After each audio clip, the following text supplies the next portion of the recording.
Last செஷன்ல கடைசியாக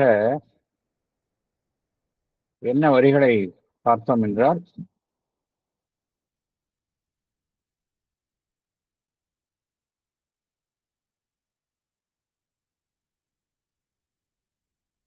எவ்வாறு அந்த மனிதன் ஒவ்வொரு மனிதன் தனக்குள்ளே இருக்கக்கூடிய அந்த இறையம்சத்தை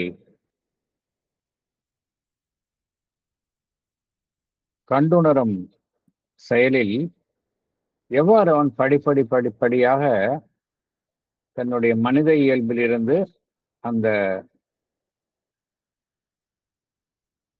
தெய்வீக தன்மையை எட்டுகின்றான் என்பதுதான் பார்த்தோம்.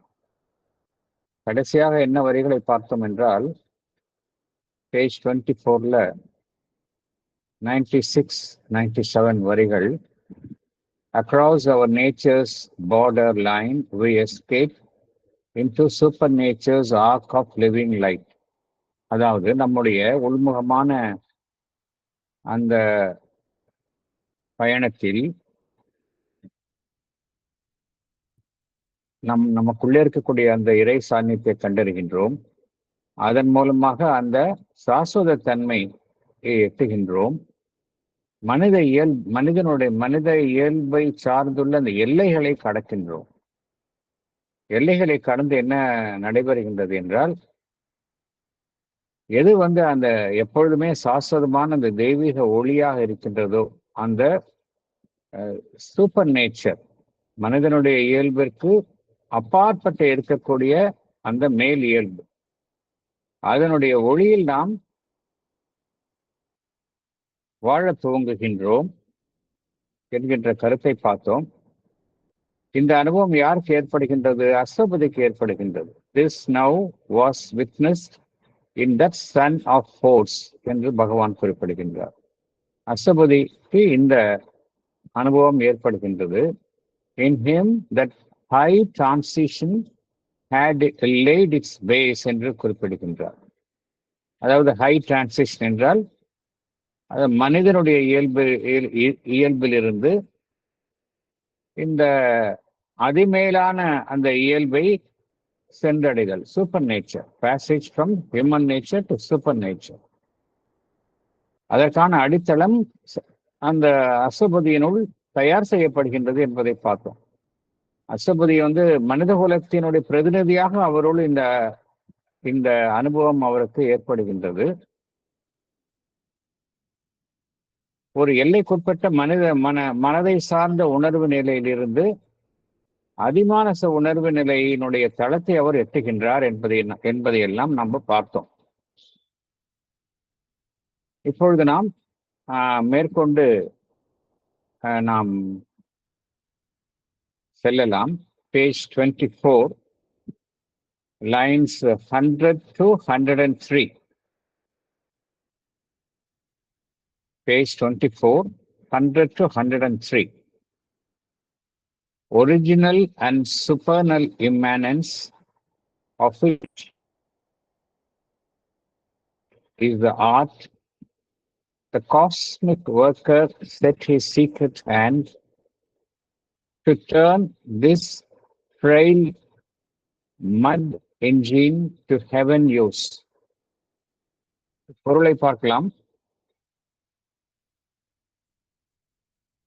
Original and சூப்பர்னல் இம்மானன்ஸ். ஒரிஜினல்னா அதுதான் மூலம், அதுவே மூலமாக இருக்கின்றது. அதற்கு எதுவுமே காரணம் கிடையாது, அதுவே மூலமாக இருக்கக்கூடியது ஒரிஜினல். சூப்பர்னல் என்ன அர்த்தம்? மேலுலகத்தை சார்ந்த, புவியை சார்ந்திராத மேலுலகத்தை சார்ந்த, ஹெவன்லின்னு அர்த்தம் சூப்பர்னல். இம்மானன்ஸ் என்ன அர்த்தம்? நமக்குள் வசிக்கக்கூடிய, அனைவருள்ளும் அனைத்தினுள்ளும் வசிக்கக்கூடிய அந்த பரம்பொருள் இம்மானன்ஸ். அது எப்படி இருக்கின்றது? ஆதியாகவும் இருக்கின்றது, மேலுலகத்தை சார்ந்ததாகவும் அது இருக்கின்றது. Of which all nature's process is the art. இந்த இயற்கை இருக்கின்றத, அந்த உலகம், இந்த இயற்கை, அதனுடைய செயல்பாடுகள்லாம் நம்ம பார்க்கிறோம். அதெல்லாம் எதனை எதனுடைய விளைவாக காணப்படுகின்றது என்றால், எல்லாமே அனைத்தினுள்ளும் இருக்கக்கூடிய அந்த பரம்பொருள், அதனுடைய ஒரு ஆர்ட்னா என்ன அர்த்தம்? ஒரு கலை. எல்லாமே இந்த நேச்சரே பார்த்தோம் அப்படின்னா, இந்த இயற்கையினுடைய செயல்பாடுகள் எல்லாமே பார்த்தோம் அப்படின்னா, உருவாக்கம், செயல்பாடுகள் எல்லாமே அந்த பரம்பொருளினுடைய கலையாக காணப்படுகின்றது. த காஸ்மிக் ஒர்க்கர்னா யாரு? இந்த பிரபஞ்சத்தை சார்ந்த. ஒர்க்கர் என்ற யாரு? அந்த பரம்பொருள் பகவான். அதனாலதான் கேபிட்டல்ஸ்ல கொடுத்திருக்காரு. த காஸ்மிக் ஒர்க்கர்னா யார சொல்றார்? டிவைன சொல்றார். The cosmic worker set his secret hand, தன்னுடைய ஒரு ரகசியமாக செயல்படும் தன்னுடைய அந்த அவருடைய அந்த வழிகாட்டுதல், செட் ஹிஸ் சீக்ரெட் ஹேண்ட்.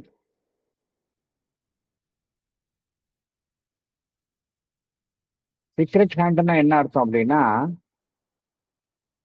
அனைத்திலும் எல்லா செயல்பாடுகளிலும் பார்த்தோம் அப்படின்னா அவரினுடைய கை இருக்கின்றது. எல்லாத்துக்கும் பின்னாலே எது செயல்படுது அப்படின்னா, மறைந்திருக்கும் அந்த பரம்பொருளினுடைய கை. அது மேலோட்டமாக தெரிவதில்லை, மறைந்திருக்கின்றது. அனைத்தினுள்ளும் இருக்கின்றது. பிரபஞ்சத்தில் காணப்படும் அனைத்தினுள்ளும். The cosmic worker set his secret hand. எதற்காக அவர் செய்கின்றார் அது மாதிரி? To turn this frail. Frail என்ன அர்த்தம்? மிகவும் நலிவான, ஸ்ட்ராங்கா இல்ல. ஸ்ட்ராங்கா இருக்குன்னு சொல்லுவோம். ஃப்ரெயில்னா என்ன அர்த்தம்? நலிந்த அப்படின்னு அர்த்தம். எது நலிந்து இருக்கின்றது? மட் என்ஜின், மண்ணினால் ஆக்கப்பட்ட ஒரு இயந்திரம். திஸ் ஃப்ரெயில் மட் என்ஜின்னா எது? மனிதனுடைய நலிவுற்ற உடல். மனிதனுடைய உடல் இந்த புவியில் இருந்துதான் வருகின்றது, புவியை சார்ந்து இருக்கின்றது. புவியினுடைய மண்ணினால் தான் அது ஆக்கப்பட்டிருக்கின்றது. அது எவ்வாறு இருக்கின்றது? நலிவுற்றதாக இருக்கின்றது, வலிமையான. ஏன்னா எப்பொழுதுமே அழிந்து விடும். மனிதனுடைய உடல் எப்பொழுது வேண்டுமானாலும் அழிந்து. மட் என்ஜின் அப்படிங்கிற அது எவ்வாறு அதை மாற்றுகின்றது? அந்த மறைந்துள்ள அந்த பரம்பொருளினுடைய கை. To turn this frail mud engine to heaven use. அதை வெறும் சாதாரண உலகத்தை சார்ந்த செயல்பாடுகளுக்காக மாத்திரம் அதை பயன்படுத்தாமல், அந்த மேலுலகம் அதை சார்ந்த பயன்பாட்டிற்காக அதை மாற்றுகின்றது. இந்த காரியத்தை எது செய்கின்றது என்றால், இந்த பிரபஞ்சத்தில் மறைந்து செயல்படும் அந்த காஸ்மிக் ஒர்க்கர், அவருடைய மறைந்து செயல்படும் அவருடைய கை, அதுதான் இந்த வேலையை செய்கின்றது. இதில் என்ன புரிந்து கொள்கின்றோம்? பிரபஞ்சத்தில் செயல்படும் அந்த பிரபஞ்சத்தினுடைய ஒரு மாபெரும் செயல்புரியும் ஒரு அமைப்பு, அதுதான் காஸ்மிக் ஒர்க்கர். பரம்பொருள் எப்படி இருக்கு அப்படின்னா, அது நமக்கு அப்பாற்பட்ட நிலையில் மாத்திரம் இல்லை, நம்முள் அனைவருள்ளும் இருக்கின்றது. It is இம்மானன்ட்.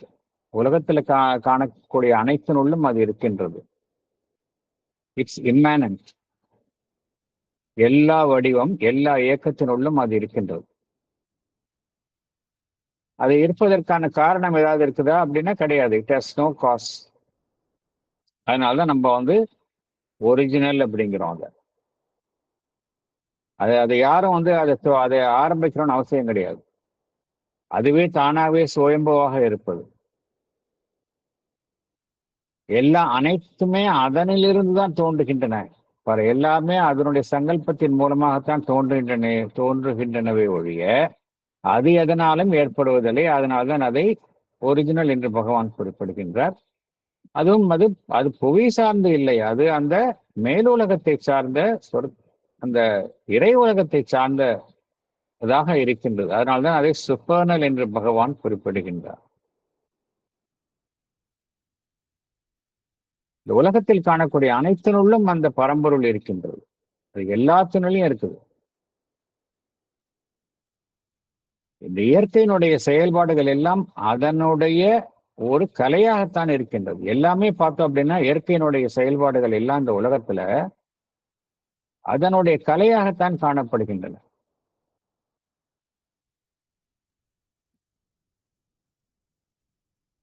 அதனுடைய அந்த திறமையினால்தான் அனைத்து வேலைகளும் இந்த இயற்கையில் நடைபெறுகின்றன. எல்லாமே அதனுடைய ஸ்கில் தான். அதனால இங்க பகவான் எவ்வாறு வர்ணிக்கின்றார், அந்த மறைந்துள்ள அந்த சாநித்தியத்தை ஒரு கலைஞனாகவும் ஒரு சிற்பியாகவும் பகவான் வர்ணிக்கின்றார்.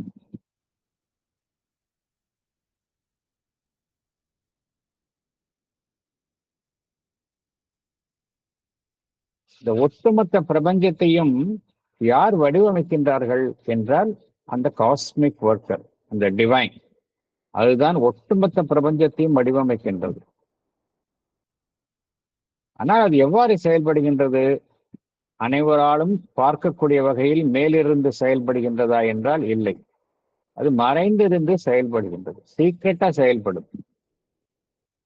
அதனுடைய நோக்கம் என்ன அப்படின்னா, எதற்காக இந்த பரம்பொருள் அவ்வாறு செயல்பட வேண்டும் என்றால், இந்த புவியை சார்ந்த இந்த மனிதனுடைய உடலை ஒரு தெய்வீகம் சார்ந்த உடலாக மாற்ற வேண்டும்.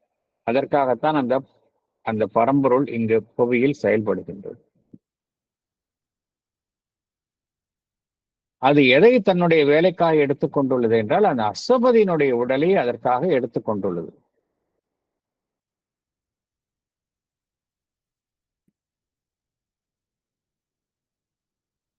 அஸ்வபதியினுடைய உடல், மனம், அவருடைய ஒட்டுமொத்த மனித இயல்பு எல்லாமே பார்த்தோம் அப்படின்னா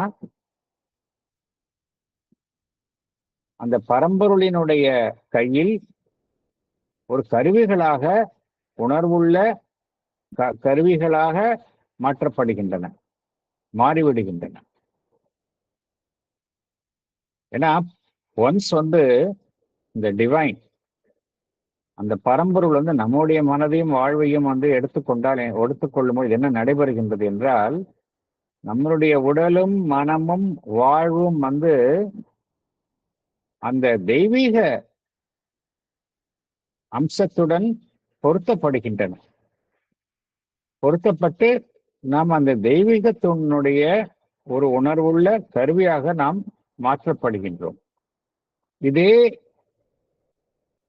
செயல்தான், இதே நிகழ்வுதான் அஸ்வபதியிடம் நிகழ்கின்றது என்று கூறுகின்றார். அடுத்தது பேஜ் 25, வரிகள் 104 to 107.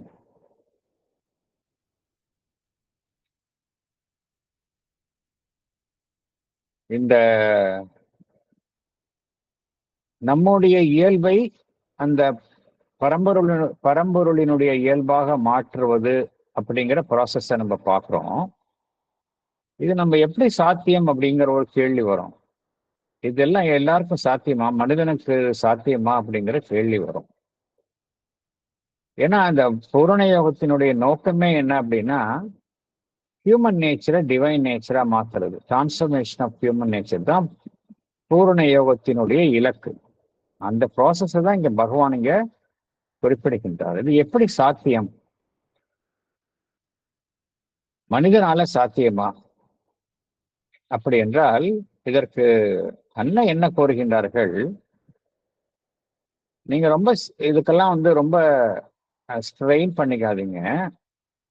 கம்ப்ளீட்டா உங்களை என்னிடம் ஒப்படையுங்கள் அப்படிங்கிறாங்க. உங்களை என்னிடம், உங்களைனா என்ன அர்த்தம்? உங்களுடைய மனம், மனதினுடைய செயல்பாடுகள், உடலினுடைய செயல்பாடுகள், பிராணமயத்தினுடைய செயல்பாடுகள் அனைத்தையுமே என்னிடம் ஒப்படையுங்கள் அப்படிங்கிறாங்க. நான் அதை சாதாரண தன்மையிலிருந்து அந்த உயர் உணர்வு நிலையில் செயல்படும் தன்மைக்கு உருமாற்றம் செய்கின்றேன். அது என்னுடைய வேலை என்று அன்னை கோருகின்றார்கள். ஏன் ஸ்ரீ அன்னை அவ்வாறு கூற வேண்டும்? ஏதாவது ஒரு காரணம் இருக்கணும் இல்லையா? ஏற்கனவே பார்த்திருக்கோம், அன்னையினுடைய அவதாரத்தின் நோக்கமே என்ன அப்படின்னா, மனிதனை திருவுருமாற்றத்திற்காக தயார் செய்வது. அது மனிதனால் முடியாது. அதனால்தான் மனிதனுக்கும் அந்த பரம்பொருளுக்கும் இடையில் செயல்படும் ஒரு தங்க பாலமாக ஸ்ரீ அன்னை செயல்படுகின்றார்கள் அப்படிங்கிறத பார்க்கிறோம். She is a golden bridge, the wonderful fire, the magnet of a difficult ascent அப்படிங்கிறதெல்லாம் பார்த்துருக்கோம் நம்ம. அதனால இந்த ப்ராசஸ்ல அன்னை என்ன நான் புரிஞ்சுக்கணும் அப்படின்னா, அன்னையிடம் நம்மை ஒப்படைப்பதன் மூலமாக இது சாத்தியம், நம்ம அனைவருக்குமே சாத்தியம் அப்படிங்கிறத புரிஞ்சு. நம்ம கிட்ட நம்ம நேச்சர்ல ஒரு டிஃபிகல்ட் ஆஸ்பெக்ட் நமக்கு இருக்கு, நம்ம முயன்று கொண்டே இருக்கின்றோம். நம்மால அதை சரி செய்ய முடிவதில்லை. எவ்வாறு சரி செய்வது அப்படின்னா, அந்த நேச்சரை நம்ம அன்னையிடம் சமர்ப்பிப்பதன் மூலம் நம்மால் அதை மாற்ற முடியும். இதைத்தான் அன்னை மீண்டும் மீண்டும் மீண்டும் நமக்கு கூறுகின்றார்கள். அந்த பின்னணியில் தான் நாம் சாவித்திரியில் படிக்கக்கூடிய அனைத்து கருத்துக்களையும் பார்க்கணும். ஏன்னா சாவித்திரி இதனுடைய வரிகள் என்பது யோகம், பூரண யோகம். பூரண யோகத்துல நீங்க அன்னையே இல்லாமல் பூரண யோகத்தை செய்யவே முடியாது.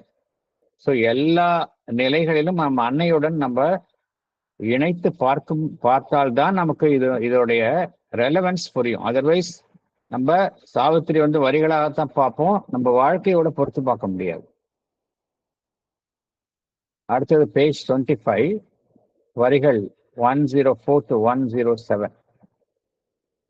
A presence wrought behind the ambiguous screen, it beat his soil to bear a titan's weight, refining half-hewn blocks of natural strength. It built his soul into a statued god. இதுல எப்படி அந்த அஸ்வபதியினுடைய ஆன்மன் ஒரு தெய்வீக சிலையாக செதுக்கப்படுகின்றது என்று பகவான் வர்ணிக்கின்றார். பிரசன்ஸ் என்ன அர்த்தம்? ஒரு சாநித்தியம். ராட்னு என்ன அர்த்தம்? ஒன்றை மிக கவனமாக ஒன்றை செய்து அதை வடிவமைத்தல். மிக கவனமாக ஒன்றை செய்து அதை வடிவமைத்தல், அதைத்தான் wrought. A presence wrought behind the ambiguous screen. அந்த தெய்வீக சாநித்தியம் எப்படி வேலை பார்க்கின்றது நம்ம ஏற்கனவே பார்த்தோம். All nature's process is the art, அதனுடைய ஆர்ட் அப்படிங்கிறத பார்த்தோம். அந்த தெய்வீக சாநித்தியம் எப்படி வேலை செய்யுது அப்படின்னா, நம் கண்களுக்கு தெரிவதில்லை இல்லையா, நம்மால பார்க்க முடியல. ஆனா அது எப்படி இருக்கு? பின்னிருந்து வேலை செய்கின்றது. Behind the ambiguous screen. Ambiguous என்ன அர்த்தம்? தெளிவில்லாதன்னு அர்த்தம். ஆம்பிகுவஸ்னா தெளிவில்லாத. ஸ்கிரீன் என்ன அர்த்தம்? ஒரு திரை. நம்ம வாழ்க்கை அப்படிதான் இருக்கு. நம்மளுடைய மனிதனுடைய வாழ்க்கை மனம் உடல் வாழ்வு, உடல் இதில் தான் மனம் உடல் வாழ்வு, இதனுடைய செயல்பாடுகள் தான் நம்ம இருக்கிறோம். இது நம்ம உண்மையை காண முடியாமல் திரை போட்டு நம்மை மறைத்து உள்ளது.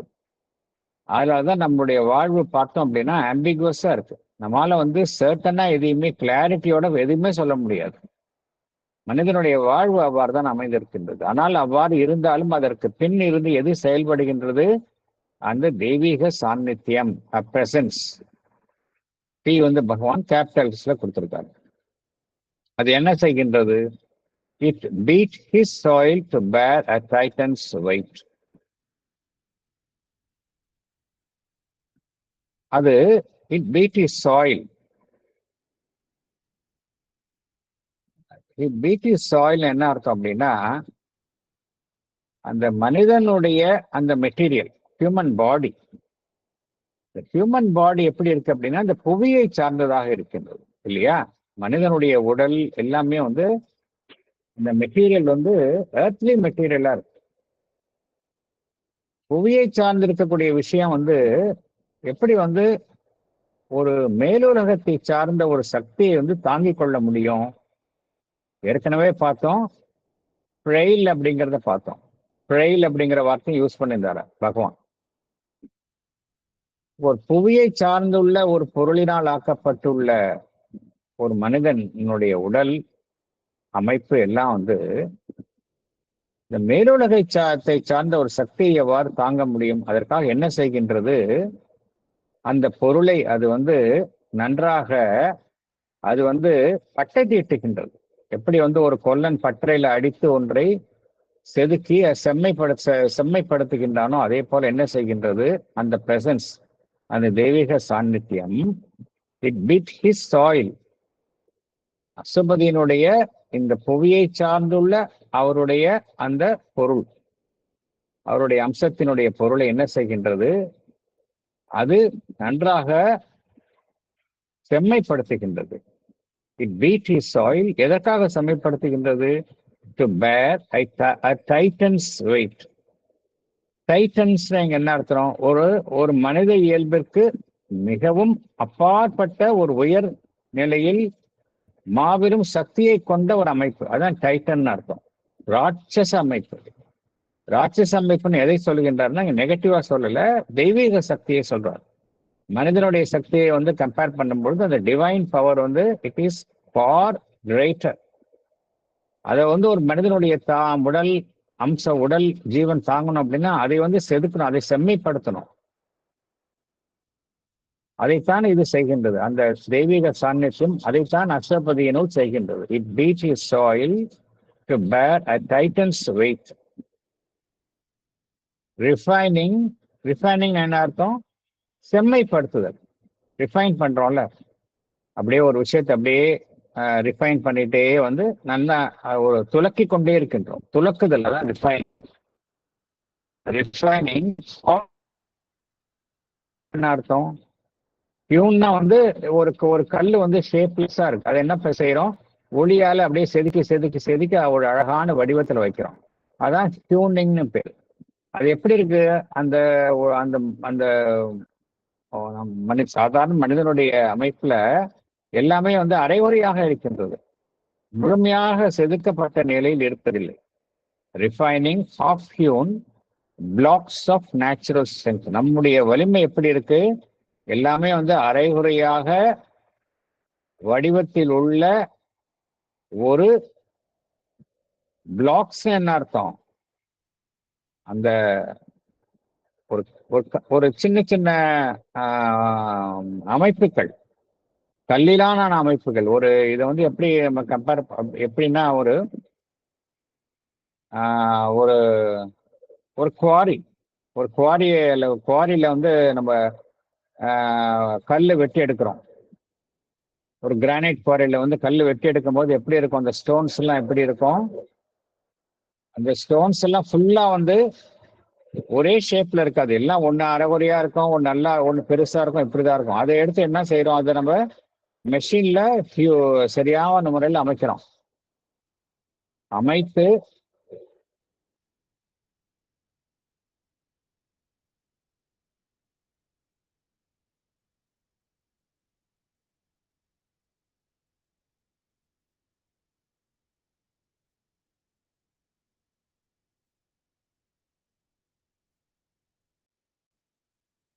அது மாதிரி செதுக்கி நாம் என்ன செய்கின்றோம்? அந்த கற்களை வந்து ஒரு வடிவத்திற்கு கொண்டு வருகின்றோம். அதே போலத்தான் அசுபதியினுடைய அந்த ஒரு மனிதனை சார்ந்துள்ள அந்த ஜீவனை அந்த தெய்வீக சாநித்தியம் என்ன செய்கின்றது என்றால் ஒரு வடிவத்திற்கு செதுக்கி கொண்டு வருகின்றது.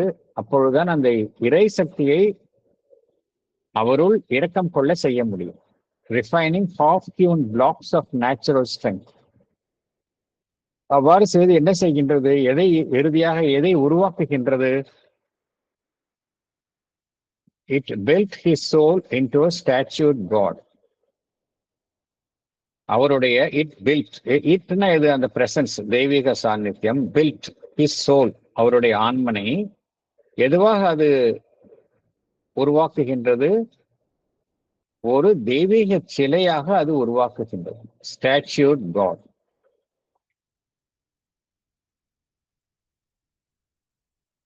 மனிதனுடைய வெளி தோற்றத்தை எடுத்துக்கலாம். இந்த வெளி தோற்றம் எப்படி இருக்கு அப்படின்னா, அது நம்மை திரை போட்டு மறைக்கின்றது. விஷயங்களினுடைய மூலம் நமக்கு கண்ணுக்கு புலப்படுவதே இல்லை. ஒரு காரியம் நடக்கின்றது என்றால் அது ஏன் நடக்கின்றது, அதனுடைய மூலம் என்ன என்பதை நம்மால் அறிந்து கொள்ள முடிவதில்லை. அவ்வாறு இருந்தாலும் அந்த இறை சாநித்தியம் என்ன செய்கின்றது? அஷ்டபதியினுடைய அந்த புற அமைப்பிற்கு பின்னால் இருந்து, அந்த திரைக்கு பின்னால் இருந்து அது வேலை செய்கின்றது. ஏன்னா அந்த அப்பியரன்சஸ் எல்லாம் பார்த்தோம் அப்படின்னா எல்லாமே புவி சார்ந்த தோற்றங்கள், எல்லாமே மெட்டீரியல் அப்பியரன்சஸ் தான்.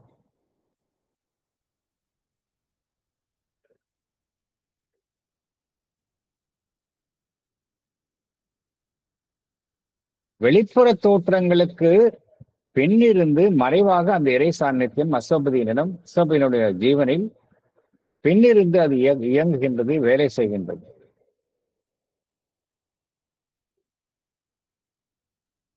ஒரு மனிதனுடைய அந்த அவனுடைய ஜீவன் அது எத்தகையதாக இருக்கின்றது, எதனால் உருவாக்கப்பட்டுள்ளது என்றால் எல்லாமே பார்த்தோம் அப்படின்னா இந்த புவி சார்ந்த விஷயங்களினால் தான் உருவாக்கப்பட்டுள்ளன. மனமாகட்டும், பிராணமயமாகட்டும், உடலாகட்டும், எல்லாமே இந்த ஹியூமன் மெட்டீரியல் வழக்கமாக பார்த்தோம் அப்படின்னா அப்படிதான் உருவாக்கப்பட்டுள்ளது. ஆனா அது வலிமையானதாக இருக்கின்றதா என்றால் இல்லை. அது அந்த அளவுக்கு வலிமையானதாக இருப்பது இல்லை. எதற்காக வலிமையாக இருக்க வேண்டும்? அப்பொழுதுதான் அந்த அதையும் ஒரு மனிதனுடைய இயற்கைக்கு அப்பாற்பட்ட நிலையில் இருக்கக்கூடிய அந்த உயர் சக்தி அவனுள் இறங்கி ஒரு அழுத்தத்தை தரும் பொழுது அவனால் தாங்கிக் கொள்ள முடியும். அப்பொழுது அந்த வலிமை ஒரு மனிதனுக்கு வேண்டும். அவ்வாறு அந்த வலிமை அந்த மனிதனுக்கு இல்லை என்றால் அந்த சக்தியினுடைய இரக்கம் கொள்ளும் சக்தி அவனுள் இரக்கம் கொள்ளும் பொழுது அவனால் தாங்க முடியாது. டைட்டன் என்றால் பகவான் எதற்கொடுத்திருக்கின்றால் மனிதனுடைய சக்திக்கு அப்பாற்பட்ட நிலையில் இருக்கக்கூடிய ஒரு சக்தியைத்தான் பகவான் டைட்டன் அப்படிங்கிறார். அதனால அந்த அசபதியினுடைய அந்த அவருடைய ஜீவனினுடைய பொருள் என்ன செய்யப்படுகின்றது? அதற்காக தயார் செய்யப்படுகின்றது, வலிமையூட்டப்படுகின்றது. இதெல்லாம் யார் செய்கின்றார்கள் என்றால் அந்த மறைந்து செயல்படும் அந்த இறை சாநித்தியம். எப்படி ஒரு கொல்லன் பட்டறையில அந்த அந்த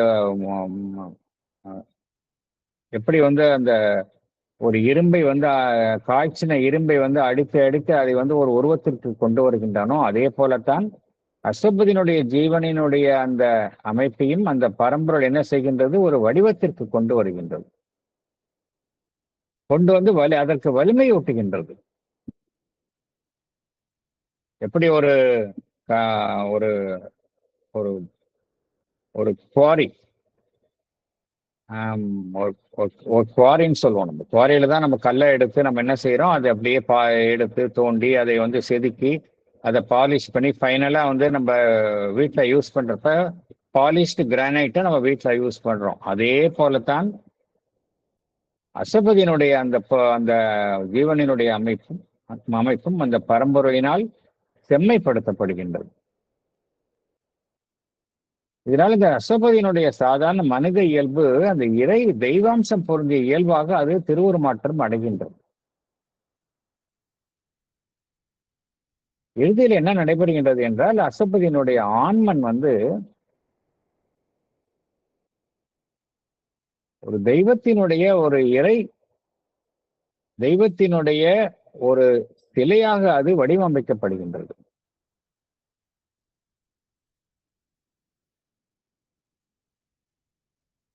இங்கு என்ன நடைபெறுகின்றது என்றால் திருவுருமாற்றம் நடைபெறும்.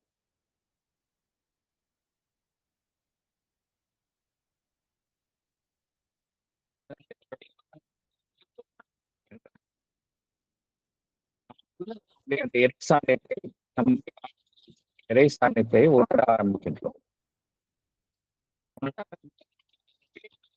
வலிமையான கைகள் நம்ம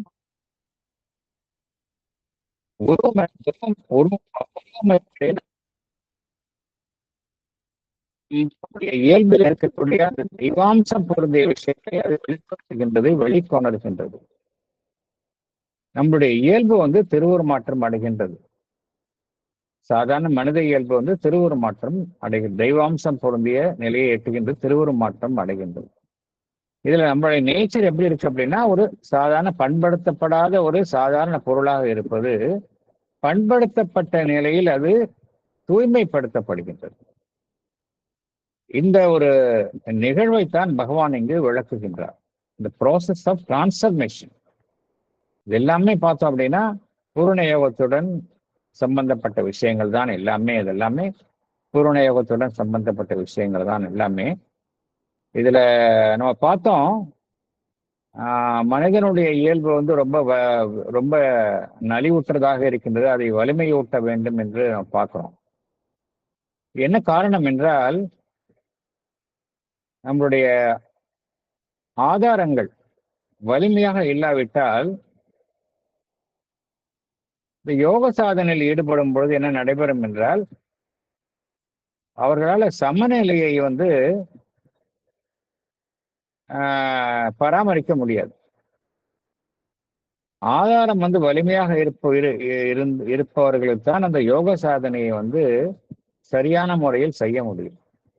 அவ்வாறு வலுவாக இல்லாதவர்கள் வந்து அந்த யோக சாதனையில் ஈடுபடும் பொழுது அவர்கள் அந்த சமநிலையை இழந்து விடுவார்கள்.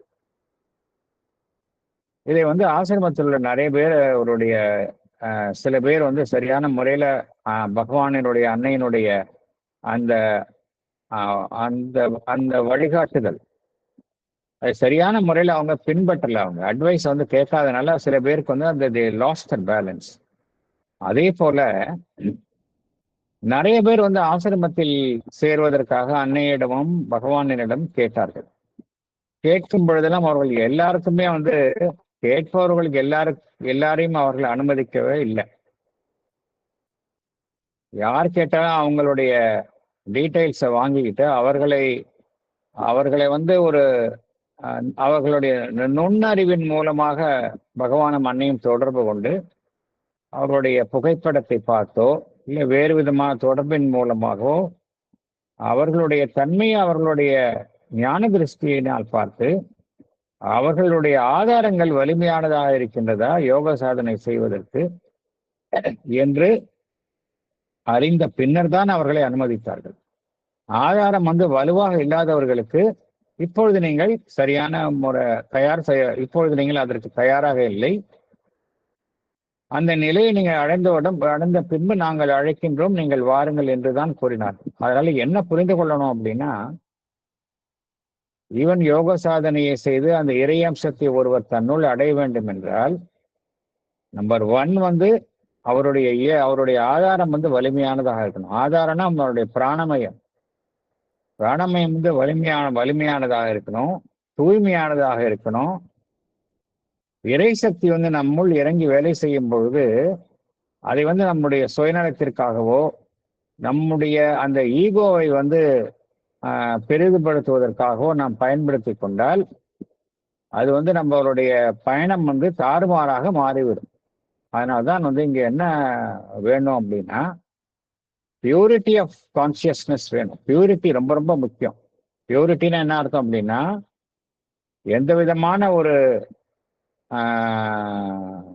கோரிக்கைகளும் நிர்பந்தங்களும் ஒரு ஹிடன் அஜெண்டா பேராசைகளும் இல்லாமல் இருந்தாதான் இதுல செய்ய முடியும் ஒழிய, இதுல வந்து இதன் மூலமாக கிடைக்கக்கூடிய சக்தியை வந்து நம்முடைய சுயநலத்திற்காக பயன்படுத்தி கொண்டால் அது வந்து நம்மை தாறுமாறான நிலைக்கு கொண்டு சென்றுவிடும். இந்த எச்சரிக்கை வந்து அன்னையும் பகவானும் மீண்டும் மீண்டும் கூறுகின்றார்கள். த மதர் புக்ல வருது. டிவைன் ஃபோர்ஸ் இறங்கும் போது அதை வந்து நீங்க வந்து உங்களுடைய ஓன் யூஸ்க்காக நீங்க வந்து பயன்படுத்திக்கிட்டீங்க அப்படின்னா அது வந்து இட்ஸ் a ராங் யூசேஜ் அப்படிங்கிறார். அடுத்தது அந்த டிவைன் கிராஃப்ட்ஸ்மேன் என்று பகவான் குறிப்பிடும். கிராஃப்ட்ஸ்மேன்னா யாரு? கைவினைஞர், ஒன்றை செய்பவர். ஒரு அபூர்வமான ஒரு பொருளை ஒரு சிற்பி, ஒன்றை உருவாக்குபவர் தன்னுடைய தன்னுடைய கை வேலைப்பாட்டின் மூலம் ஒன்றை உருவாக்குபவர். அதைத்தான் நம்ம கிராஃப்ட்ஸ்மேன் அப்படிம்போம். இங்க நம்ம யாரை பற்றி பகவான் குறிப்பிடுகின்றார்? Divine craftsmen. Page 25, lines 108 to 111. 4 வரிகளை பார்க்கலாம். 108 to 111, page 25. The craftsman of the magic stuff of self, who labors at his high and difficult plan in the wide workshop of the wonderful world, modeled in inward time his rhythmic parts. பகவானுடைய பொதுவாக சாவித்திரியில படிக்கும் பொழுது எப்படி இருக்கும் அவருடைய சில எது பார்த்தோம் அப்படின்னா, ஒரு கான்செப்ட ஒட்டின மாதிரியான விளக்கங்கள் தான் வரும். ஃபார் எக்ஸாம்பிள், போர்ட் அப்படின்னா போர்ட் ரிலேட்டட் மேட்டரா வரும், பேங்க் ரிலேட்டட் மேட்டரா வரும், லா ரிலேட்டட் மேட்டரா வரும். அதே போல இங்க யாரை எப்படி பார்க்கிறோம்? நம்ம எல்லாமே அந்த ஒரு வினைஞர், ஒரு கிராஃப்ட்ஸ்மேன், ஒன்றை அற்புதமாக செய்யும் ஒரு கலைஞர். அவ்வாறுதான் டிவைன் பகவான் இங்க குறிப்பிடுகின்றார். அந்த பின்னணியில் தான் எல்லாத்தையும் வர்ணிக்கின்றார் இல்லையா? அத முதல்ல என்ன பார்த்தோம் அப்படின்னா, original and supernal immanence of which all nature's process is the art, the cosmic worker உடைய art, the cosmic worker set his hand அப்படின்னு முதல்ல பார்த்தோம். அப்புறம் என்ன பார்த்தோம் அப்படின்னா, அந்த பிரசன்ஸ் என்ன செய்து, refining half-hewn blocks of natural strength, it built his soul into a statued God. ஒரு சிற்பி அந்த ஆண்மனை ஒரு தெய்வீக சிலையாக வடிக்கும் ஒரு சிற்பியாக பார்க்கிறோம். அந்த பிரசன்ஸ், அந்த டிவைன், அந்த சாநித்தியத்தை பகவான் அவ்வாறு குறிப்பிடுகின்றார். அடுத்தது நம்ம எப்படி பார்க்க போறோம்? அந்த டிவைன் கிராஃப்ட்ஸ்மேன், இந்த பரம்பொருள் எவ்வாறு ஒரு மிகச்சிறந்த கைவினைஞராக இங்கு செயல்படுகின்றது இந்த பிரபஞ்சத்தில் என்பதைத்தான் பகவான் இங்கு குறிப்பிடுகின்றார். இந்த வரிகள் page 25, 108 to 111. The craftsman of the magic stuff of self, who labors at his high and difficult plan in the wide workshop of the wonderful world, modeled in inward time his rhythmic parts. பொருள் பார்க்கலாம். அந்த craftsmen நமக்கு தெரியும், ஒரு கைவேலைப்பாடை செய்பவர், அதான் craftsmen. கைவேலைப்பாடை செய்பவர் யார் வேணாலும் இருக்கலாம். ஒரு சிற்பியாக இருக்கலாம், அபூர்வமான ஒரு பொருளை செய்பவராக இருக்கலாம். Craftsman of the magic stuff. Magic என்ன அர்த்தம்? அதுல இருந்து எது வேணாலும் செய்யலாம், அதான் மேஜிக். மேஜிக் செய்யற என்ன அர்த்தம்? ஒண்ணு இல்லாத விஷயத்திலிருந்து ஒன்னை உருவாக்குறது, அதான் மேஜிக். மாயவித்தை செய்கிறது, மேஜிக் ஸ்டஃப் ஆஃப் செல்ஃப். ஸ்டஃப்னா என்ன அர்த்தம்? பொருள். எந்த பொருள்? நமக்குள்ள இருக்கக்கூடிய ஆண்மனினுடைய பொருள். அதிலிருந்து ஒரு மேஜிக் செய்யறது, அந்த பொருளை வைத்துக்கொண்டு ஒரு அற்புதத்தை தோற்றுவிப்பது. அவ்வாறு செய்யக்கூடிய அந்த கிராஃப்ட்ஸ்மேன் என்ன செய்கின்றார்? அவர் who labors. லேபர்ஸ் என்ன அர்த்தம்? கடினமாக உழைக்கின்றார். who labors at his high and difficult plan. அவருடைய திட்டம் எப்படி இருக்கு? ஏதோ ஒரு திட்டத்தை வைத்துக்கொண்டு அவர் உழைக்கின்றார்.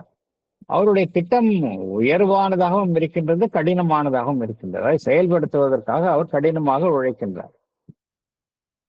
எங்கு உழைக்கின்றார் அந்த டிவைன் கிராஃப்ட்ஸ்மேன்?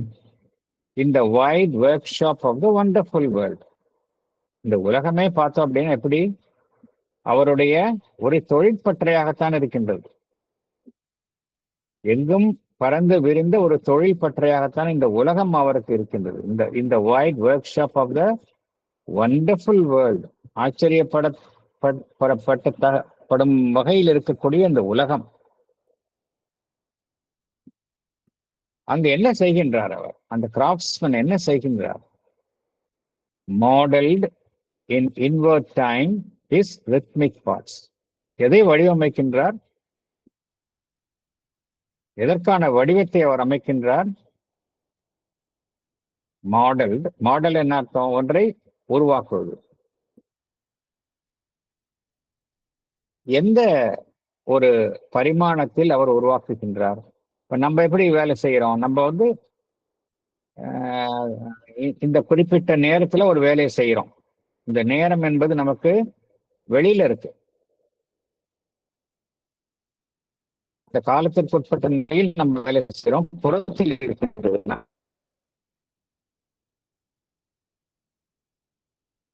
நம்மளுடைய காலம் என்பது. ஆனால் அகம் என்கின்ற பரிமாணத்தில் இருக்கின்றது இன்வர்ட் டைம். அகம் என்கின்ற பரிமாணத்தில் இருப்பது வந்து பார்த்தோம் அப்படின்னா அதற்கு வந்து காலமே கிடையாது. அது இட்டர்னிட்டியோடைய சாஸ்வத தன்மையினுடன் இணைந்தது. அது புறத்தில் இருக்கக்கூடிய காலம்தான் அது எல்லாமே கணத்திற்கு கணம் மாறுவது. அந்த இன்வர்ட் டைம் அப்படின்னு சொல்றது வந்து பார்த்தோம் அப்படின்னா சாஸ்வதமான ஒரு தன்மையை சார்ந்தது. மாடல்டு இன் இன்வர்ட் டைம் எதை செய்கின்றார்?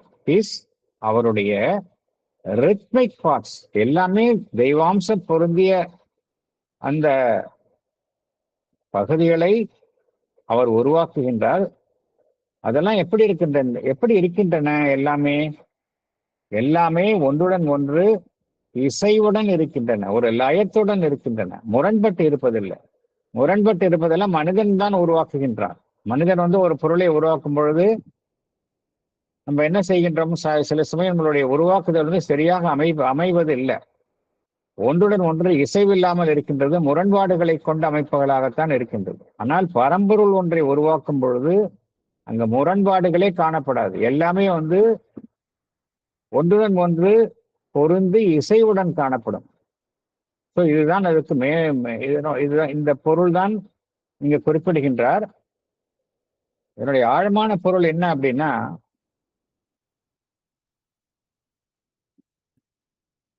பகவான் வந்து டிவைனை வந்து எப்படி குறிப்பிடுகின்றார் என்றால், ஒரு மாபெரும் திறமையுடைய ஒரு தொழிலாளி, ஒரு ஆர்டிசன், ஸ்கில்டு ஒர்க்கர், அவ்வாறு தான் இங்க குறிப்பிடுகின்றார். ஸ்கில்டு ஒர்க்கர்னா அவர் வேலை செய்வதற்கு ஒரு பொருள் வேணும் இல்லையா? அவருக்கு வந்து பொருள் இருந்தால் அவர் வேலை செய்வார். அந்த பொருள்லேருந்து ஒன்றை உருவாக்குவார். எந்த பொருளை அந்த டிவைன் ஒர்க்கர் யூஸ் பண்றாரு? டிவைன் த கிராஃப்ட்ஸ்மேன். எந்த பொருள்? அந்த பொருள் என்ன? நம்முடைய ஆன்மனினுடைய பொருள். ஸ்டஃப் ஆஃப் செல்ஃப், ஆன்மனினுடைய பொருள். அது என்ன? அவர் டிவைன் நம்மளுடைய ஆன்மனை தானே வேலை செய்யறாரு.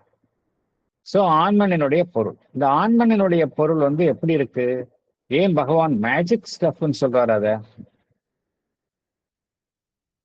ஏன் சொல்கின்றார் என்றால், நம்ம வந்து ஒரு மரத்தில் இருந்து என்ன செய்ய முடியும்? மரம் சம்பந்தப்பட்ட விஷயங்களைத்தான் உருவாக்க முடியும். கல்லில் இருந்து கல் சம்பந்தப்பட்ட விஷயங்களைத்தான் உருவாக்க முடியும். ஆனால் ஆன்மனில் இருந்து எதை வேண்டுமானாலும் உருவாக்கலாம். ஏன்னா ஆன்மன் என்பது தெய்வீகத்தினுடைய ஒரு பொருள். அந்த எல்லையற்ற தன்மையை தன்னுள் கொண்டது. அது எல்லையற்ற தன்மையுடன் எப்பொழுதுமே தொடர்பு கொண்டிருப்பதனால், எல்லையற்ற தன்மையை தன்னுள் கொண்டிருப்பதனால் எண்ணற்ற பொருட்களை அதனிலிருந்து உருவாக்க முடியும். அதனால்தான் பகவான் மேஜிக் ஸ்டஃப் ஆஃப் செல்ஃப் என்று குறிப்பிடுகின்றார். அதுல எதை வேணாலும் நம்ம செய்யலாம். ஏன்னா அவருடைய காரணம் என்ன? ஆன்மனுடைய மூலம் என்ன அப்படின்னு பார்த்தோம் அப்படின்னா, ஆன்மனுடைய மூலம் வந்து எல்லையற்ற தன்மையை கொண்ட பரம்பொருள். அதனுடைய திறமைகள்லாம் எப்படி இருக்கு? எல்லையற்ற தன்மையை கொண்டதாக இருப்பதனால அதிலிருந்து எல்லையற்ற பொருட்களை நம்மால உருவாக்க முடியும். அதில் தான் இந்த டிவைன் கிராஃப்ட்ஸ்மேன், அதை வைத்துக் கொண்டுதான் அவர் வேலை செய்கின்றார். the craftsman of the magic stuff of self. ஏன்னா அவரால் வந்து எதை வேணாலும் செய்ய முடியும், அவருக்கு அந்த ஸ்கில் இருக்கு.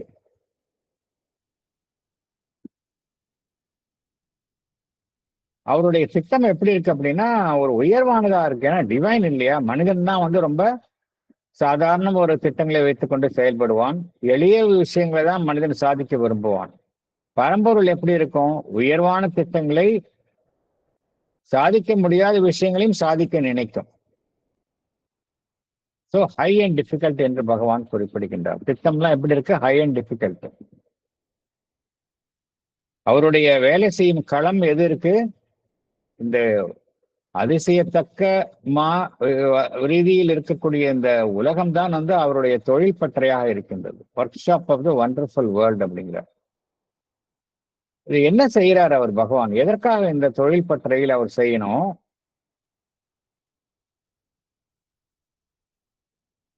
எதுக்காக பகவான் இந்த ஹை அண்ட் டிஃபிகல்ட் அப்படிங்கிறத சொல்லணும் அப்படின்னா பார்க்கும்பொழுது எதை அவர் உருவாக்குகின்றார்?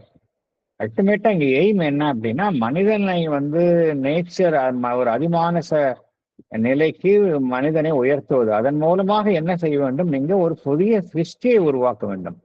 New creation. அந்த நியூ கிரியேஷன்னா என்னது, நமக்கு எல்லோருக்கும் தெரியும். அது எது அப்படின்னா அதிமானச அந்த சிருஷ்டி. அதிமானச சிருஷ்டியை உருவாக்குவதற்காகத்தான் இந்த பரம்பொருள் வேலை செய்கின்றது. அதை புரிந்து கொள்ளணும்.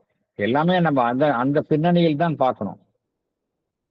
நியூ கிரியேஷன் என்று அன்னை கூறுகின்றார்களே, இந்த அதிமானச சக்தி, அதிமானச சக்தியை உடைய தன்மையுடைய ஒரு மனிதனையை புதிய சிருஷ்டியாக உருவாக்குவதுதான் அந்த பரம்பொருளினுடைய வேலை. அந்த வேலையைத்தான் இது செய்து கொண்டிருக்கின்றது. திரைக்கு பின்னால் இருந்து அந்த வேலையை செய்கின்றது. அவ்வாறு செய்யும் பொழுது என்ன நடைபெறுகின்றதுன்னா, இங்க இசைவு இல்லாமல் எதையுமே செய்ய முடியாது. Harmony is very important. இசைவே இல்லை அப்படின்னா எதுவுமே செய்ய முடியாது. அதனால இங்க அந்த பரம்பொருள் உருவாக்கக்கூடிய எல்லா விஷயங்களையும் பார்த்தோம் அப்படின்னா எல்லா விஷயங்களும் ஒன்றுடன் ஒன்று இசைவுடன் இருப்பவைகளாகத்தான் அவர் உருவாக்குகின்றார். அப்பதான் வந்து இந்த பிரபஞ்சத்துல ஒரு ஆர்டர் இருக்கும், ஒரு ஒழுங்கு இருக்கும். அதர்வைஸ் டிசார்மனி தான் இருக்கும், டிசார்டர் தான் இருக்கும். இதெல்லாம் எங்க செய்யறாரு அப்படின்னா காலத்திற்கு அப்பாற்பட்ட நிலையில இன்வெர்ட் டைம், இன்னர் டிமென்ஷன்ல செய்யறாரு, வெளியில செய்யல அவரு.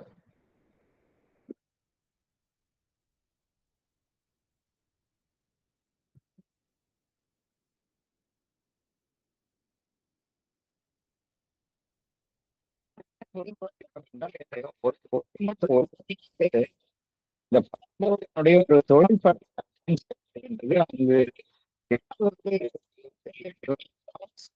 செயல்படுகின்றார் என்றால் இந்த பரம்பொருள் தான் செயல்படுகின்றார். அவர் எதை உருவாக்குகின்றார், ஒவ்வொரு மனிதனுடைய ஆண்மனையிலிருந்தும் ஒரு மாயமான அந்த பொருளை வைத்துக் கொண்டு எண்ணற்ற விஷயங்களை அவர் உருவாக்குகின்றார். எல்லாமே வந்து ஒரு இசைவுடன் காணப்படுகின்றன. எதற்காக இந்த வேலையை செய்கின்றார் என்றால் இந்த சாதாரண புவியில் இருந்து ஒரு இறையம்சத்துடன் கூடிய ஒரு மனிதனை, ஒரு புதிய சிருஷ்டியை உருவாக்க வேண்டும் என்றுதான் அந்த பரம்பொருள் இந்த காரியத்தை செய்து கொண்டிருக்கின்றது. இதுதான் இதனுடைய அடிப்படையில் இருக்கக்கூடிய அந்த பொருள். அது மாதிரி நடந்து கொண்டிருக்கும் பொழுது என்ன நடைபெறுகின்றது, ஒரு அற்புதம் நிகழ்கின்றது. இதெல்லாம் செஞ்சிட்டு இருக்கும் போது அந்த பின்னிருந்து வேலை நடக்கின்றது அப்படிங்கிறத பார்த்தோம் இல்லையா நம்ம.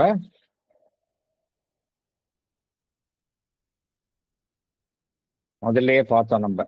அதாவது என்ன பார்த்தோம் அப்படின்னா a presence wrought behind the ambiguous screen அப்படிங்கிறத பார்த்தோம். அந்த டிவைன் இறை சாநித்தியம் நம்மால பார்க்க முடியல, நமக்கு எல்லாம் தெளிவில்லாத நிலையில இருக்கு, ஆனா அதற்கு பின்னால் இது இருந்து வேலை செய்கின்றது அப்படிங்கிறத நம்ம பார்த்தோம்.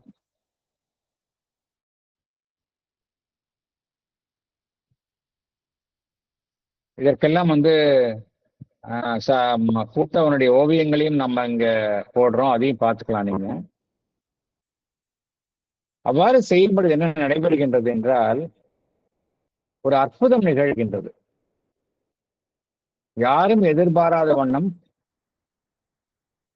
ஒரு உயிர்த்தளத்தில் இருந்து தோன்றும் ஒரு அற்புதம் நிகழ்கின்றது. அப்ரப்ட் டிரான்செண்டன்ட் மிரக்கிள் என்று பகவான் குறிப்பிடுகின்றார். Page 25, lines 112 to 115.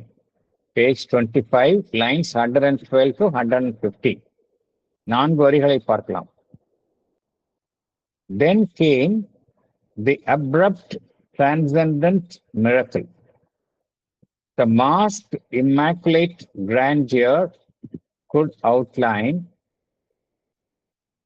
a travel in the occult womb of life is dreamed magnificence of things to be. Then came என்ன அர்த்தம்? பின்பு வந்தது. எது வந்தது? அப்ரப்ட். அப்ரப்ட்னா என்ன அர்த்தம்? யாரும் எதிர்பார்க்கல, திடீர்னு வந்தது. எது வந்தது? டிரான்செண்டன்ட், எல்லாம் கடந்த நிலையில் இருந்து தோன்றிய மிரக்கிள்னா ஒரு அற்புதம் வந்தது. அது என்ன அற்புதம்?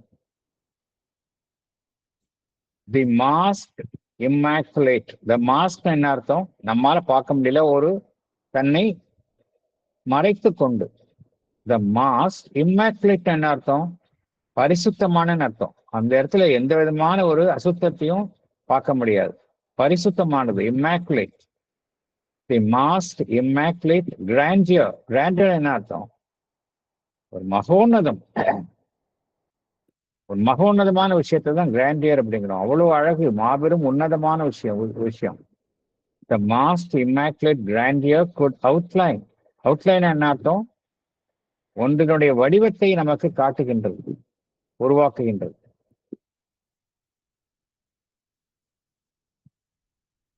எதை உருவாக்குகின்றது? எங்கு உருவாக்குகின்றது? At travel. டிராவல்னா என்ன அர்த்தம்? மிகவும் சிரமப்பட்டு, கடினமான வேதனையுடன், அதான் டிராவல்னு அர்த்தம். எங்கு? இந்த அக்கல்ட் womb of life. வாழ்வு இருக்கின்றது. வாழ்வு என்னும் ஊம்னா என்ன அர்த்தம்? நமக்கு அது நம்மால எப்படி ஒரு குழந்தை உருவாகும் பொழுது அந்த குழந்தை அந்த தாயினுடைய அந்த கர்ப்பப்பை போலத்தான் வாழ்வு என்னும் ஒரு மறைமுகமான ஒரு அமைப்பு என்று வேலை செய்கின்றது என்றால் நம்மால இந்த வாழ்வு பார்க்க வாழ்வில் இருக்கிற விஷயங்கள்லாம் எல்லாம் தெளிவாக மறைக்கப்பட்டுள்ளன. தெளிவற்ற நிலையில் இருக்கின்றது. இருந்தாலும் அதற்குள் எது மிகவும் சிரமத்துடன் வேலை செய்கின்றது அப்படின்னா அட்ராவல் இந்த அக்கல்ட் womb of life. வாழ்வு இருக்கின்றது, அதனுடைய மறைவான பகுதி நமக்கு தெரியல, அது அக்கல்ட்டா இருக்கு. அங்கு என்ன நடக்கின்றது? Is dreamed magnificence of things to be.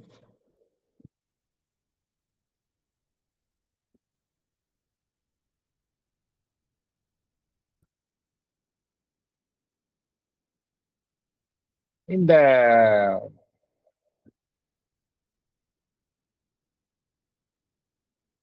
பகவான் என்ன குறிப்பிடுகின்றார்? நம்மால சாதாரண விஷயங்களை கற்பனை செய்து பார்ப்பது என்பதை விட அது கொண்ட மாபெரும் கனவுகளை கொண்டிருக்கின்றோம். சாதாரண மனிதனுக்கு அவனுடைய எல்லைக்கு அப்பாற்பட்ட நிலையும் விஷயங்களை அவனால கனவுதான் காண முடியும். அதே போலத்தான் இந்த கனவு நம்மால வாழ்வில் நம்மால நினைத்து கூட பார்க்க முடியாத விஷயங்கள் அதுவெல்லாம் எங்கு உருவாக்கப்படுகின்றன என்றால் இந்த வாழ்விற்கு பின்னால் மறைமுகமாக அந்த பரம்பொருள் கடினமாக அதனுடைய ஒரு உழைப்பினால் அது உருவாக்கப்படுகின்றது. Then came the abrupt transcendent miracle. அந்த அற்புதம் நிகழ்கின்றது. என்ன நிகழ்கின்றது என்றால் the masked immaculate grandeur could outline. இதுதான் அற்புதங்கிறார் அவரு. அதாவது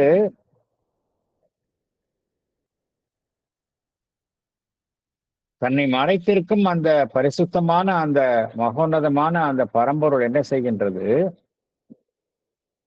ஒன்றை வெளிக்காட்டுகின்றது. வாழ்வு எப்படி இருக்கின்றது? வாழ்வு வந்து மேற்புறத்தில் பார்த்தோம் அப்படின்னா நம்மளுக்கு ஒண்ணுமே தெரியல, எல்லாமே குழப்பமற்ற நிலையில் இருக்கின்றது. இருந்தாலும் அதனுடைய மறைவான பகுதிகளில் அந்த பரம்பொருள் மறைந்திருந்து வேலை செய்கின்றது. செய்து என்ன, எதை வந்து அது கோடிட்டு காட்டுகின்றது? எதனுடைய அவுட்லைன், எதனுடைய புறத்தோற்றத்தை அது வெளிக்காட்டுகின்றது? Is dreamed magnificence of things to be. எவையெல்லாம் நிகழ வேண்டும் என்று ஒருவர் கனவு காண்கின்றாரோ, கனவுல தான் அத்தகைய அற்புதமான விஷயங்களே அவரை வந்து காண முடியும். அதை வந்து அது வந்து அதனுடைய தோற்றத்தை அவருக்கு காட்டுகின்றது. அது வந்து ஒரு அற்புதமான அது வந்து ஒரு சாதாரணமான விஷயமாக இல்லை.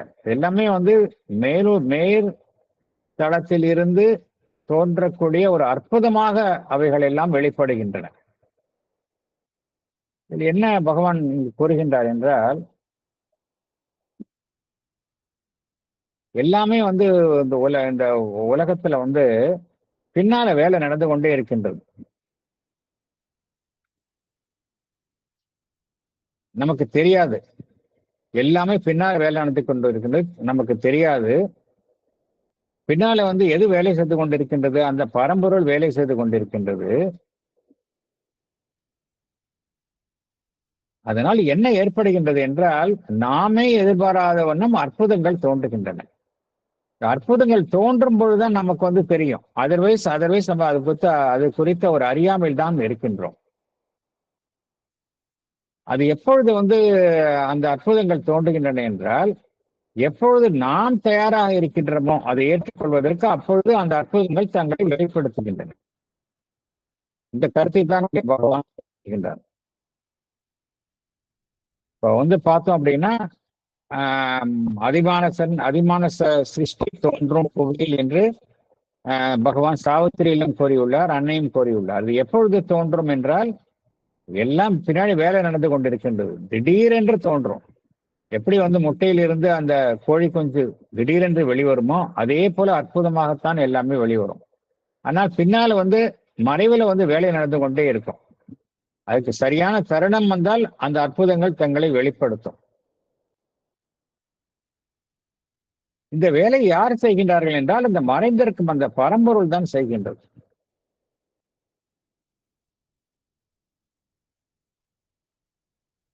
நம்ம பார்த்தோம் அப்படின்னா, அது வந்து அற்புதங்களாக தோன்றினாலும் அதற்கு பின்னால வந்து அந்த டிவைன் ஒர்க்கர், அந்த காஸ்மிக் ஒர்க்கர், அது வந்து அதற்கான தயார் நிலைகளை அது மறைவில் செய்து கொண்டே இருக்கின்றது. இறை சக்தி செய்து கொண்டே இருக்கின்றது. அந்த மகோன்னதமான விஷயம் எப்படி இருக்கு அப்படின்னா, அது வந்து பரிசுத்தமாக இருக்கின்றது, பியூரா இருக்கு. But it is working behind a mask. எல்லாமே வந்து வாழ்வு என்கின்ற ஒரு அமைப்பிற்கு பின்னால் மறைவாகத்தான் செயல்படுகின்றன. இருந்தாலும் மாபெரும் விஷயங்களை அது உருவாக்குவதில் தான் அவைகள் எல்லாம் முனைந்துள்ளன என்று குறிப்பிடுகின்றார்.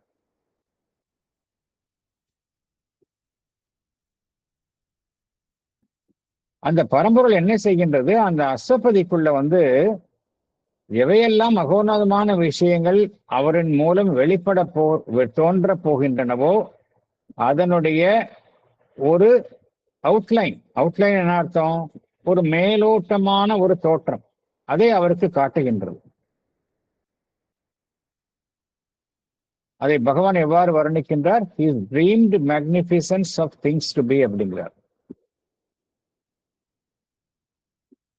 எல்லா விதமான மகோன்னதமான மாபெரும் அற்புதங்கள் எல்லாம் வந்து மனிதனுக்கு பார்த்தோம் அப்படின்னா, எல்லாமே வந்து இறைவன், தெய்வம் என்கின்ற ஒரு வடிவத்தில் தான் எல்லாமே தோன்றுகின்றன. எல்லாமே டிவைன் இமேஜில் தான் நமக்கு வடிவெடுக்கின்றன.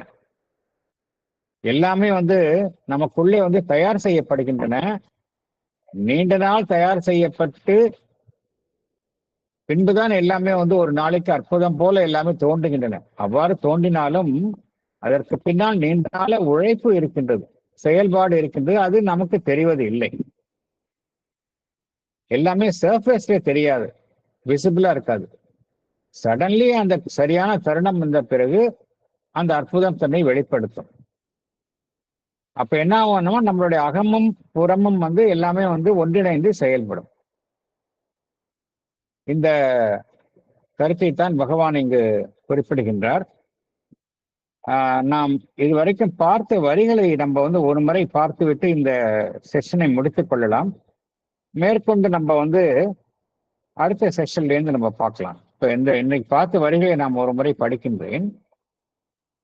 வரிகள் 100லேருந்து 115 வரைக்கும் பார்த்திருக்கோம். பேஜ் 24லேருந்து 25 வரைக்கும் 100லேருந்து ஆரம்பிச்சோம். Original and supernal immanence of which all nature's process is the art, the cosmic worker set his secret hand to turn this frail mud engine to heaven use. A presence wrought behind the ambiguous screen, it beat his soil to bear a titan's weight, refining half-hewn blocks of natural strength. It built his soul into a statued god. The craftsman of the magic stuff of self, who labors at his high and difficult plan in the wide workshop of the wonderful world, modeled in inward time his rhythmic parts. Then came the abrupt transcendent miracle, the masked immaculate grandeur could outline. At travail in the occult womb of life is dreamed magnificence of things to be.